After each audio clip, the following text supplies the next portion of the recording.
put your chains back on and get back into your prison cell, because that's what they have in mind for you. It's coming, and some people will find that comforting. As long as they get to play video games and be fed and be secure and get a UBI, universal basic income, like what we're getting now in Australia.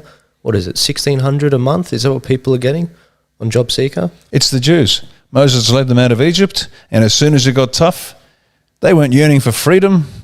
Oh, let's go back to Egypt. At least we had food and shelter. Yeah. See, that's human nature. Human nature hasn't changed in thousands of years. Yeah. And speaking about thousands of years ago, every night I read a chapter from the Bible like you do with your family. I was reading one last night, and it was Paul. This is in the book of Acts. I think it was chapter 14. Paul was in one of the Greek towns, a few Greek towns, and he was touring with some of the disciples of Jesus, and I was thinking about censorship. You know how we're censored off social media and all of that. And I was thinking, this guy is getting censored like no tomorrow. If he gets kicked out of a town, he walks back in and keeps preaching. If he gets kicked out of one town, he goes to another town and he preaches some more, even with the death threats. You know, we talk about unpersoning and being silenced like it's death. And in a way it is, you know. But you just keep going, guys. You just keep fighting. And as you said, don't be lazy. And I guess this is what it plays into. A lot of Q people are obviously very upset this last week, and I get it, guys. I really do. I've been with you the whole time. I mean, this has been the most transparent show. You guys were with me when my dad passed. You know, we don't get any foreign money, or we don't have any big institutional donors. We don't have any sponsors of the show, even though I'd like one, but we don't have one yet. That's the truth of it.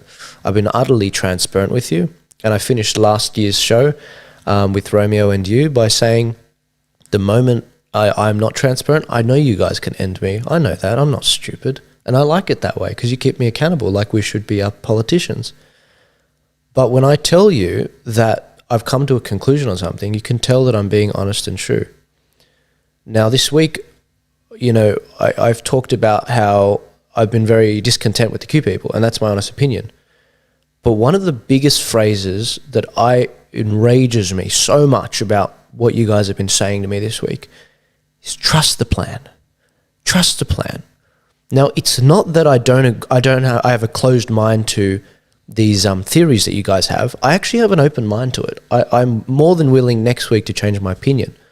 But the problem is it reeks of laziness. It's like trust the plan. Donald Trump's got this. I can go to the bar and, you know, do whatever the hell I want. Maybe if you're young, go back to playing video games rather than striving. Every week, I show you videos of great intellectuals saying it's over. I don't do it because I enjoy putting you down. I don't do it so that you guys get disillusioned. I want to scare you into the reality that I see that we will lose this. We are on a downward trajectory, and we need to dig deep like the Anzacs did when they should have lost in the Middle East in World War I and II. They didn't. They dug deep and they kept fighting, and then they came out on top. And that's why generals like Rommel said, if I was to take hell, I'd use the Australians to take it and the New Zealanders to hold it. That's what we want to strive towards. Now, if you don't have it in you, maybe we don't deserve to survive. That's the truth of it, honestly. You know, that's how societies rise and fall.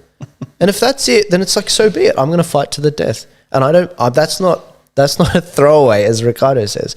I mean it. I have relatives in the Middle East who have been beheaded because of their beliefs. So if you're not going to behead me, if you're not going to kill me and pull my tongue out, I'm not going to stop. So save your resources on me, because I'm not going to stop. And I hope that you guys feel the same too. A lot of people this week have been wondering where Romeo Georges is. Now, Romeo's pulled back on a lot of what he's doing, and I respect his reasons for doing it. He's got a family. I don't. I've got no kids. But he has pulled back, and he'll only be on, I think, Telegram and YouTube. But he's been censored on all social media, Instagram, YouTube, 30-day ban, Facebook. So if you're wondering where he is, that's where he is. But you've got to keep fighting. You have to keep fighting, damn it. Otherwise, you will lose this. And that's the thing. I love you, Q people. We go back and forth, and we have our jokes and fun. But I'm trying to give you this advice about the reality of the situation so we can move forward, because it's the sooner we do that, and the less we say lazy phrases like trust the plan, the more you will be encouraged and emboldened to actually do something. We can't do what we've always done. Have I got that wrong? No, that's exactly right. And what that looks like is, I play my small part. But what that looks like is this. We've talked about voter fraud. Check out what Project Veritas has been doing. James O'Keefe, a conservative, brilliant journalist. Check him out. Breaking news here, James O'Keefe at Project Veritas. Our investigative reporting into ballot harvesting has led to an arrest. The Texas Attorney General has just announced that Raquel Rodriguez has been arrested for ballot harvesting. For voter fraud, she could face up to 20 years in jail. As you recall, Raquel Rodriguez was the individual we caught on tape in San Antonio, Texas, talking about cash for votes. When you do things like this for votes, you're talking between $5 to $8 per vote. Saying, quote, I could go to jail. I'm a little apprehensive to tell you what I'm effing doing. What I do in picking up the ballots when he was with me, that's illegal. I could go to jail. So I'm a little apprehensive to tell somebody what I'm fucking doing. We caught her on tape. She was committing voter fraud, and everyone said voter fraud never happens. It can't happen, that no one's held accountable for it. Well, guess what? Raquel Rodriguez today, you could see her on a perp walk. There's the picture of her with her hands behind her back.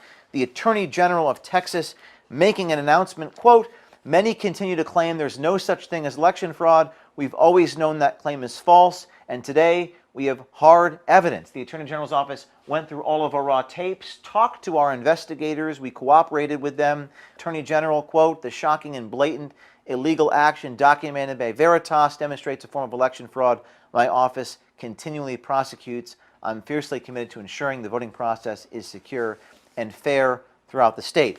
Raquel Rodriguez was also caught on tape talking about how many votes she can bring to the polls. Let's take a look at that. So like on a day like that, how many ballots do you think that you can do that with? I've already done, I don't know, probably like 1,800. And so I can honestly say I'm bringing at least 7,000 votes to the polls. Describing how much it would cost to buy 5,000 votes. $55,000 upfront, 5,000 votes. That's right. Cash.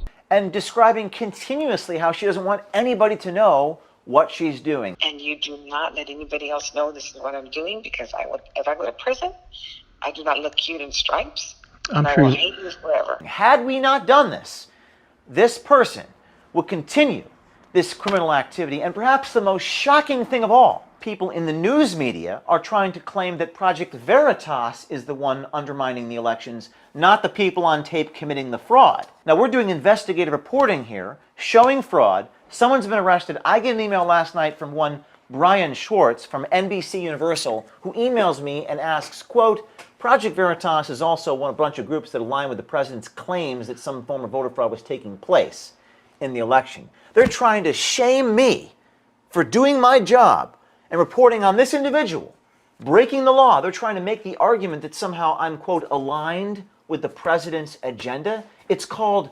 journalism, Mr. Schwartz. Maybe you should try it instead of attacking my team for doing our jobs, because had we not done this, you would not know about the fraud that's taking place. Is it millions of votes? Well, it appears to be at least tens of thousands, and those are the only ones we know about. Raquel Rodriguez is the tip of the iceberg, and we need more of it, not less. So for those of you in the news media who says there is no such thing as voter fraud and we're trying to undermine the elections like Mr. Schwartz here, take a seat. You've done nothing. You do nothing but punditry and censorship and attack those who actually do their jobs. And for those of you who are in our audience, for those of you who are hopeless and cynical and bemoan how tragic it is what's happening in our world and our society, follow me, I'm going to show you something. You know what? You can have hope, because this is a consequence. I know it's not the consequence that you want, but it's the beginning. The journey of 1,000 miles begins with a single step. Yesterday, a lawyer for PBS gets fired because we caught him on tape committing acts of violence. Today, the Attorney General of Texas arrests someone after we caught her on tape committing voter fraud, and there's thousands more like it. So is it enough? It isn't enough. Should we do more? Yes, we should do more. But if you want to change the world, you start by changing yourself. You start by acting.